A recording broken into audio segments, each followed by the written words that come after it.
नमस्कार, हरियाणा न्यूज देख रहे हैं आप और मैं हूं आपके साथ हितेंद्र। बुलेटिन का आगाज करेंगे एक बड़ी खबर के साथ।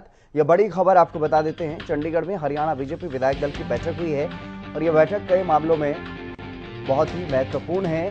सीएम मनोहर लाल की अध्यक्षता में करीब 2 घंटे तक चली है यह बैठक और बैठक के बाद शिक्षा मंत्री कंवरपाल गुर्जर का बयान भी सामने आया। आदमपुर उपचुनाव और पंचायत चुनाव पर चर्चा हुई है, इस बारे में जानकारी दी गई है और एक आगे पंचायत चुनाव पर भी चर्चा हुई है। ग्राम पोर्टल, नगर पोर्टल आदि पर भी चर्चा हुई।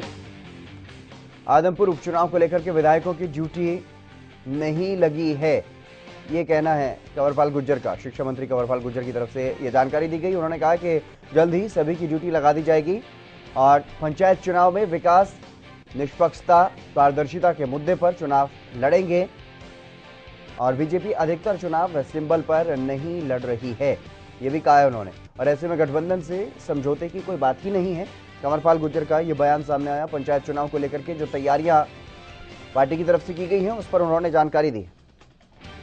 आदमपुर उपचुनाव और पंचायत चुनाव पर इस बैठक में चर्चा हुई है। सभी विधायकों को बुलाया गया था इस बैठक के लिए और इस बैठक के बाद शिक्षा मंत्री कंवरपाल गुर्जर ने यह जानकारी दी कि अभी तक किसी भी विधायक को आदमपुर उपचुनाव के लिए जिम्मेदारी नहीं दी गई है, लेकिन अब जल्द ही सभी की ड्यूटियां लगा दी जाएंगी। पंचायत चुनाव को लेकर के भी वो अपना पक्ष जो है वो बताते हुए नजर आए कि बीजेपी ज्यादातर जगहों पर सिंबल पर चुनाव नहीं लड़ रही है और ऐसे में समझौते का, यानी कि जो सहयोगी पार्टी है जेजेपी, उसके साथ समझौते का या गठबंधन का कोई सवाल ही नहीं है। और साथ ही साथ इस बारे में भी बताते हुए नजर आए कि किन मुद्दों को लेकर के वो पंचायत चुनाव में जाएंगे।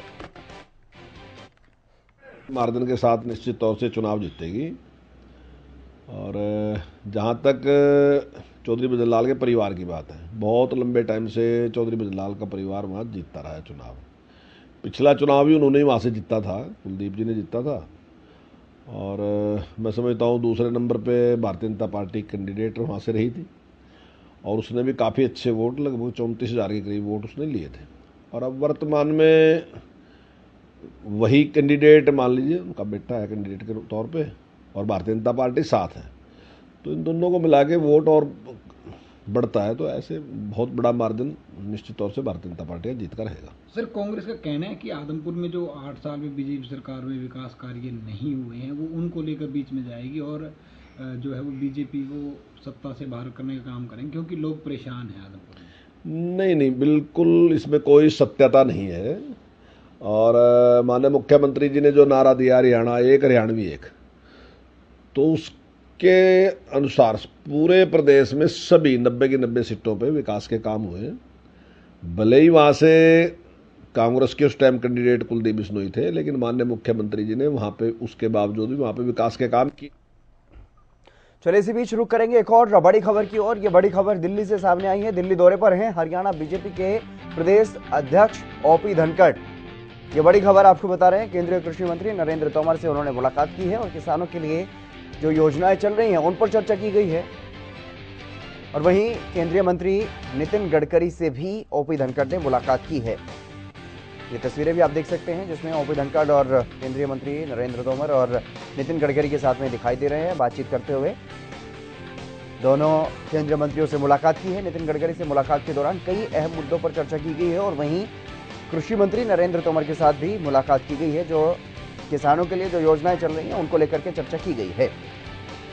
दिल्ली दौरे पर बीजेपी प्रदेश अध्यक्ष ओपी धनखड़, केंद्रीय कृषि मंत्री नरेंद्र तोमर और केंद्रीय परिवहन मंत्री नितिन गडकरी से उन्होंने मुलाकात की है। कई महत्वपूर्ण मुद्दों पर बातचीत हुई है।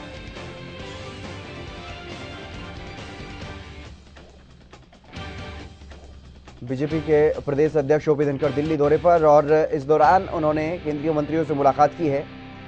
केंद्रीय कृषि मंत्री नरेंद्र तोमर से मुलाकात की, कृषि से संबंधित, किसानों से संबंधित योजनाओं पर चर्चा की गई और इसके अलावा केंद्रीय मंत्री नितिन गडकरी से भी उन्होंने मुलाकात की है। इस दौरान भी कई महत्वपूर्ण विषयों पर चर्चा हुई है। ये बड़ी खबर आपको बता रहे हैं, बीजेपी के प्रदेश अध्यक्ष ओपी धनखड़ दिल्ली दौरे पर हैं और इस दौरान उन्होंने केंद्रीय मंत्रियों से मुलाकात की है।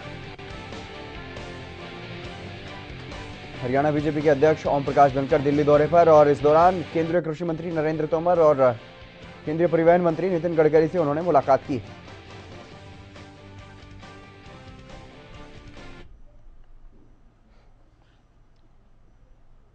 चलिए इसी बीच एक और बड़ी और महत्वपूर्ण खबर का रुख करेंगे। ये बड़ी खबर आपको बता देते हैं, भारत के पहलवानों को एक बड़ा झटका लगा है।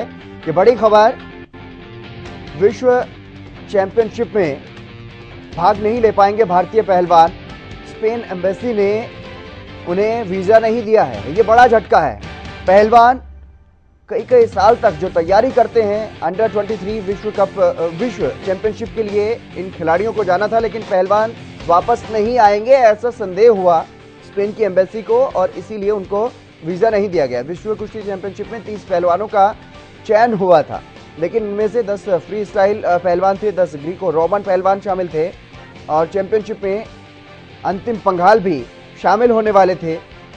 पहलवानों की अपील, विदेश मंत्रालय दे दखल इस मामले में। अब भारत सरकार से विदेश मंत्रालय से अपील की गई है कि विदेश मंत्रालय इस मामले में दखल दे और इन खिलाड़ियों के खेलने के अधिकार को ना छीना जाए। विश्व चैंपियनशिप में भाग नहीं ले पाएंगे ये खिलाड़ी। मेहनत कर रहे थे लगातार और चयन होता है, तब तक कितना संघर्ष करना पड़ता है खिलाड़ी को। खिलाड़ियों को काफी संघर्ष करना पड़ता है और जब उनका चयन हो जाता है उसके बाद जिस देश में खेल हो रहे हो वहां से अगर वीजा ना मिले तो उसकी उम्मीदों पर पानी फिर जाता है। ये बड़ी खबर है पहलवानों के लिए और खासतौर पर हरियाणा के लिए, क्योंकि हरियाणा के भी कई पहलवान इसमें शामिल थे। तो मैं पूरी कोशिश थी अब की बार गोल्ड मेडल जीतने की, पर ये विजय के कारण रह गई जी। तो हम सरकार तय दरख्वास्त करना चाह वहाँ कि स्पेन वाले ने के वो मतलब कि उन के कराया है, मतलब किसने के कराया है नू तो बेरा नहीं जी, पर यो जो भी कुछ होया आगे किसी के ला होना नहीं चाहिए। देखो जी, फ्री स्टाइल में थे दोनों पहलवान, 70 किलो में प्रविंदर और 74 किलो में सागर, और फ्री स्टाइल के 10 वजन जा रहे थे बाहर। उनमें से एक लड़के का वीज़ा लगा, 9 बच्चा का वीज़ा नहीं लगा। तो बहुत ये देश का हानि हुई है कि भाई नहीं तो ये बच्चे मेडल ले गए आते और देश का नाम होता।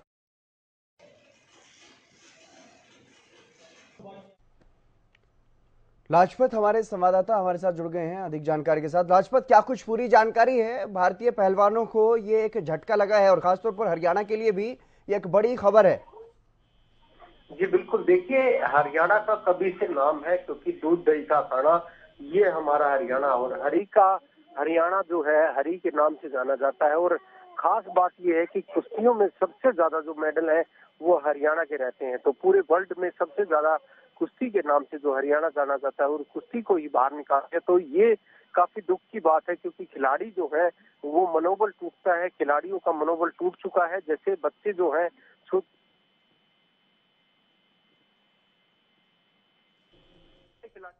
चलता ही चलता है, लेकिन जो छोटे बच्चे जो इस खेल को आगे बढ़ाने के लिए कोशिश करते हैं, प्रैक्टिस करते हैं, उनका मनोबल टूटा है क्योंकि हरियाणा का सबसे बड़ा जो नाम है और सबसे बड़ा जो खेल है वो कुश्ती है। आज से नहीं, कभी से ही कुश्ती का नाम रहा है क्योंकि जब भी बड़े गेम हुए तो हरियाणा के सबसे ज्यादा मेडल आए हैं, जिसको देश प्रदेश में भी नाम रोशन किया है हरियाणा का। और ये छोटी बात नहीं है कि जो कुश्ती को जो बाहर निकाला है, तो काफी दुख की बात है क्योंकि खिलाड़ी जो है पूरा दमखम लगाते हैं, पूरी मेहनत करते हैं और फिर उसको बाहर निकाला जाता है, तो ये काफी दुख की बात है। और जो कुश्ती का जो सबसे बड़ा नाम जो है हरी का हरियाणा, और हरी का हरियाणा का ये नाम है कि जो कुश्तियों में सबसे अव्वल रहता है। जी एक तरफ खिलाड़ियों की बात करें तो खिलाड़ी संघर्ष करते हैं लगातार ताकि उनका चयन हो पाए, इंटरनेशनल स्तर पर वो अपना प्रदर्शन दिखा पाएं, लेकिन अब ये बड़ा झटका है। तो इस बीच जो पहलवान जिनको जाना था खेलने के लिए, जिन्हें वीजा नहीं मिल पाया है, उनकी तरफ से क्या कुछ कहा जा रहा है? जी बिल्कुल, देखिए खिलाड़ियों से बात हुई है तो उन्होंने कहा कि जैसे हमारी जो इतनी प्रैक्टिस होती है और इतना दमखम लगता है, जो कि घर की भी खुराक लगती है, घर जो है वो बर्बाद हो जाता है खेल के ऊपर और खिलाड़ी के ऊपर पूरी प्रैक्टिस होती है, जो पूरा परिवार, पूरा गांव, पूरा देश उस पर लगा रहता है। और लगातार जब खिलाड़ियों का मनोबल टूटता है तो काफी दुख की बात है, क्योंकि खिलाड़ियों ने भी कहा कि हमारे को जो बाहर निकाला गया है ये काफी बड़ी दुख की बात है। क्योंकि जो आपको भी पता होगा कि जैसे सुशील पहलवान काफी बड़ा नाम रहा है, बजरंग काफी बड़ा नाम रहा है, योगेश्वर काफी बड़ा नाम रहा है, तो अनेक तरह के तंदगी राम जो सबसे पहले जो है सतपाल जो है काफी इतने बड़े नाम रहे हैं जो कि आज पूरे वर्ल्ड में जिनका नाम है। और उन्होंने भी इस बात को दुख जाहिर किया है कि कुश्ती को बाहर नहीं निकालना चाहिए था, क्योंकि कुश्ती जो है हरियाणा का मुख्य खेल है। जी तमाम जानकारी देने के लिए लाजपत बहुत शुक्रिया आपका। तो कई खिलाड़ी हैं जिनको वीज़ा नहीं मिल पाया है। और वीज़ा ना दिए जाने का कारण बड़ा ही अजीबोगरीब कारण जो है वो स्पेन की तरफ से बताया गया है कि ऐसा शक है खिलाड़ियों पर कि वो यहाँ से जब उनकी अवधि पूरी हो जाएगी, वीज़ा की अवधि पूरी हो जाएगी, तो वो वापस नहीं जाएंगे और इस शक के आधार पर उनको वीज़ा नहीं दिया गया है। ये अपने आप में एक बड़ा गंभीर विषय है और भारत सरकार की तरफ से देखने वाली बात होगी कि क्या कुछ रुख इस मामले में सामने रखा जाएगा और क्या कुछ इस पर प्रतिक्रिया सामने आएगी।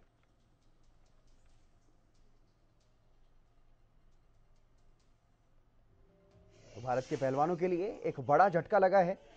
विश्व चैंपियनशिप अंडर 23 के लिए इन खिलाड़ियों को खेलने के लिए जाना था, लेकिन ये बड़ा झटका लगा। जिन खिलाड़ियों का चयन हुआ उन्हें वीजा ही नहीं मिल पाया।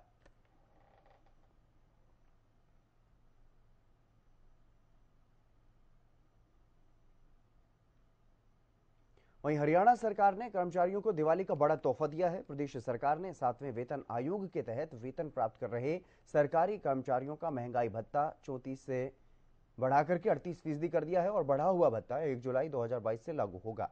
प्रदेश सरकार के वित्त विभाग द्वारा जारी आदेशों के अनुसार ये बढ़ा हुआ महंगाई भत्ता अक्टूबर महीने के लिए सैलरी के साथ ही दिया जाएगा और वहीं जुलाई और सितंबर महीने का डीए नवंबर महीने की सैलरी के साथ दिया जाएगा।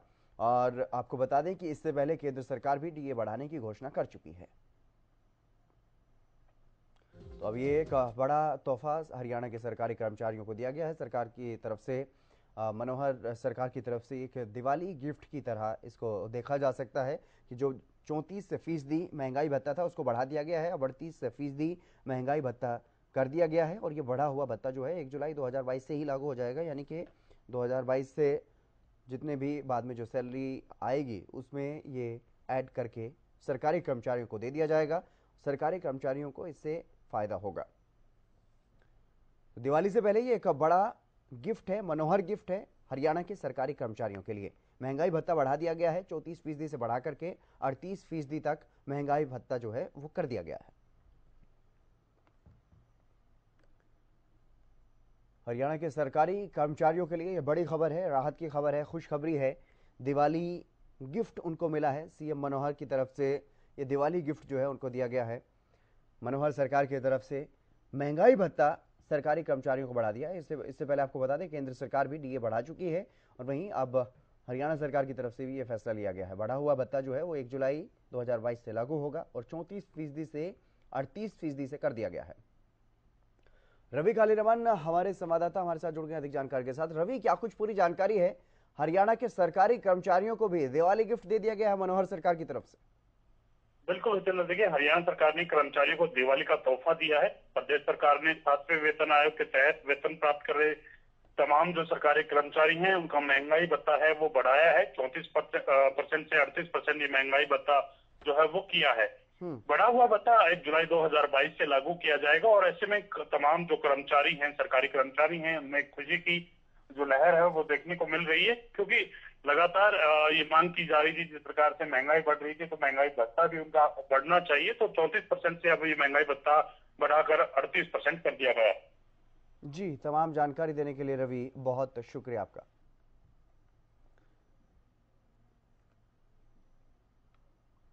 वहीं दिल्ली के विज्ञान भवन में नागरिक उड्डयन मंत्रियों की बैठक हुई है। इसमें हरियाणा के डिप्टी सीएम दुष्यंत चौटाला भी मौजूद रहे। बैठक के बाद डिप्टी सीएम दुष्यंत चौटाला ने बताया कि मीटिंग में एविएशन सेक्टर को डेवलप करने पर चर्चा की गई है, जिसमें सभी ने अपने सुझाव रखे हैं। और दुष्यंत चौटाला ने यह भी बताया कि हिसार का एविएशन आगामी मार्च में पूरी तरह से फंक्शनल हो जाएगा और साथ ही गुरुग्राम में एक हेली हब भी बनाया जाएगा, जिसके लिए हरियाणा ने केंद्र को 25 एकड़ जमीन भी दे दी है।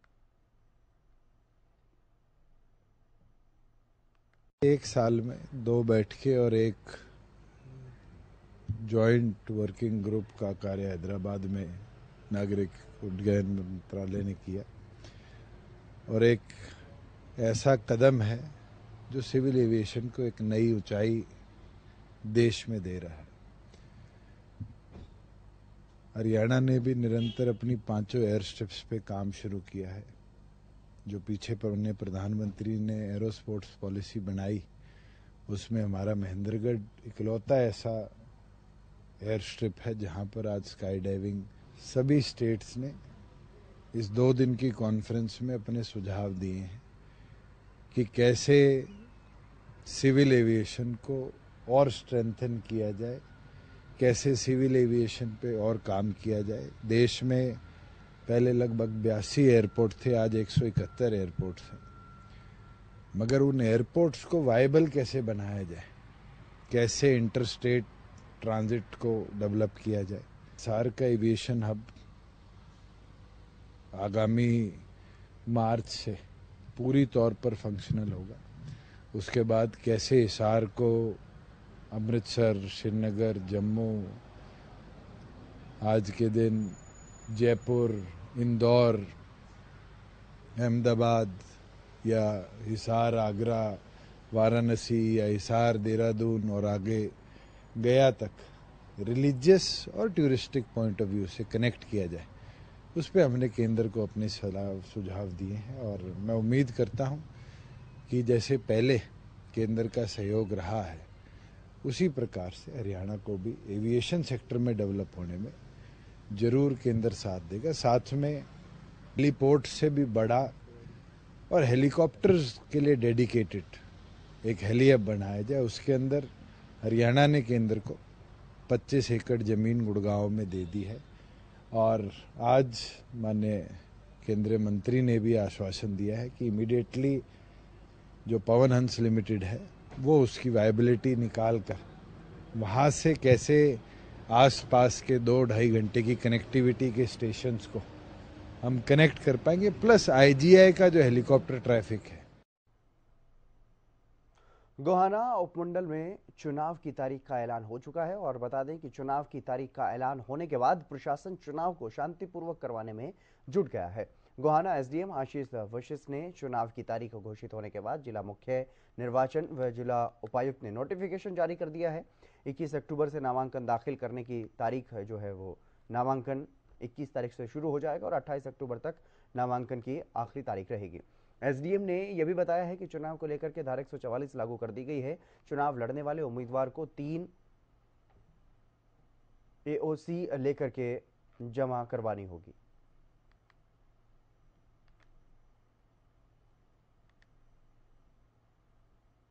हाँ, देखिए, जो स्टेट इलेक्शन कमीशन है उसने नोटिफिकेशन जारी कर दिया गया है 14 तारीख को, और 15 तारीख को डिप्टी कमिश्नर महोदय की तरफ से नोटिफिकेशन जारी हुआ है।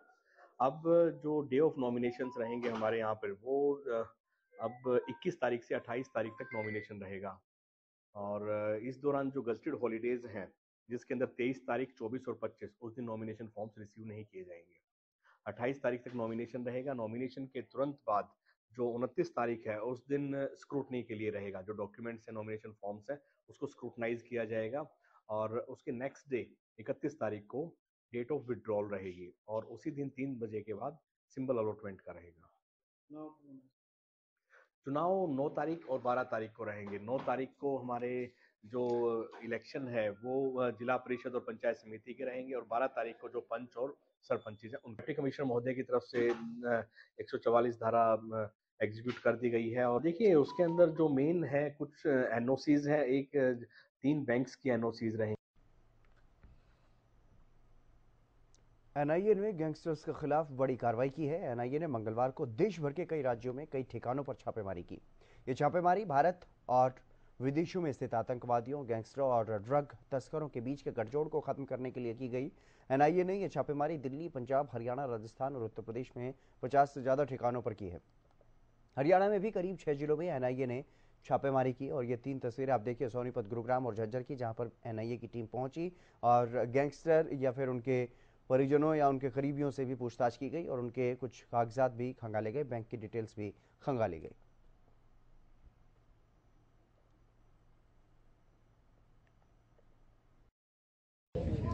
ये आज एनआईए टीम जम्मू से और उनकी बाकी सदस्यों के साथ आज नरेश उर्फ सेठी के यहाँ गैंगस्टर जो है जो जेल में बंद है उसके सर्च अभियान चलाया गया था, जिसकी इमदाद के लिए मैं व मेरी टीम सिटी एसएचओ व सीआईए की टीम बतौर इमदाद के लिए हम साथ थे, जो 4 घंटे के करीब सर्च अभियान चलाया गया।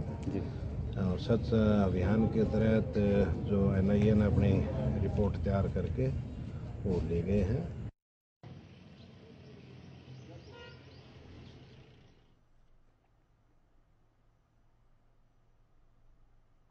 मिलावटखोरों की अब खैर नहीं है। त्योहारी सीजन शुरू होने के साथ ही मिलावट का खेल भी शुरू हो जाता है और इसी पर लगाम लगाने के लिए सीएम फ्लाइंग की टीम लगातार छापेमारी कर रही है। इसी कड़ी में सोनीपत में सीएम फ्लाइंग की टीम जो है कबीरपुर में पहुंची और यहां पर रसगुल्ला गोदाम पर सीएम फ्लाइंग की टीम ने रेड मारी और मौके से 27 ड्रामों में भरे हुए 50 क्विंटल रसगुल्ले बरामद किए गए। ड्रम में मक्खियां और गंदगी से भरा हुआ रस मिला।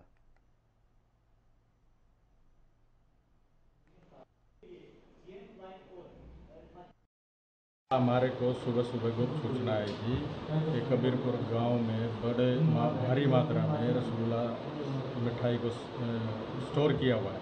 तो हमने तुरंत संज्ञान लेते हुए हमने अपनी टीम जो है खाद्य एवं प्रशासन की टीम एवं मुख्यमंत्री उड़न दस्ता की टीम ने त्वरित कार्रवाई करते हुए मौके पर जाकर रेड की है। यहाँ पर मौके पर 50 क्विंटल लगभग 50 क्विंटल तैयार रसगुल्ला मिठाई पाई गई है और मौके पर छेना भी पाया गया है।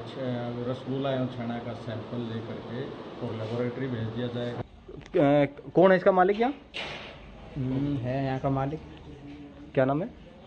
नाम कोक सिंह शायद। अच्छा, कितने दिनों से ये रसगुल्ले बनाने का काम चल रहा है तुम्हारा? कितने सालों से काम कर रहे हो?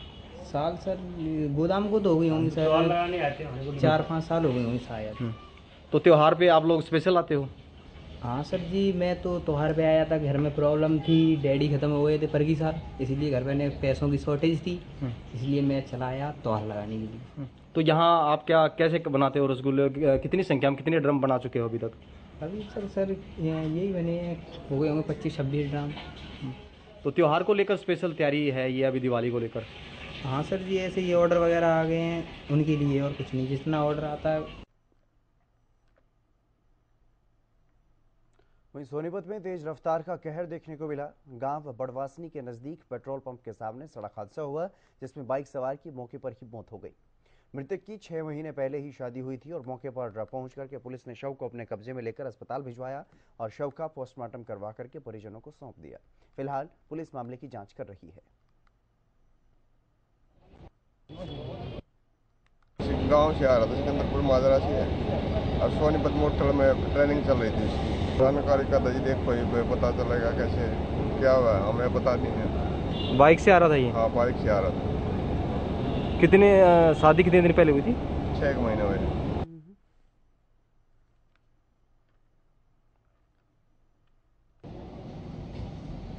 हाँ ना, मेरे पास आई सूचना अभी बता का यहाँ पर कहर देखने को मिला है और इसी तेज रफ्तार के कहर की वजह से पेट्रोल पंप के सामने एक सड़क हादसा हुआ।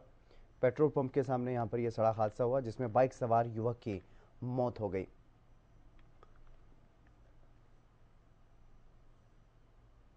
चलिए, इस बुलेटिन में बस इतना ही। आप देखते रहिए हरियाणा न्यूज़।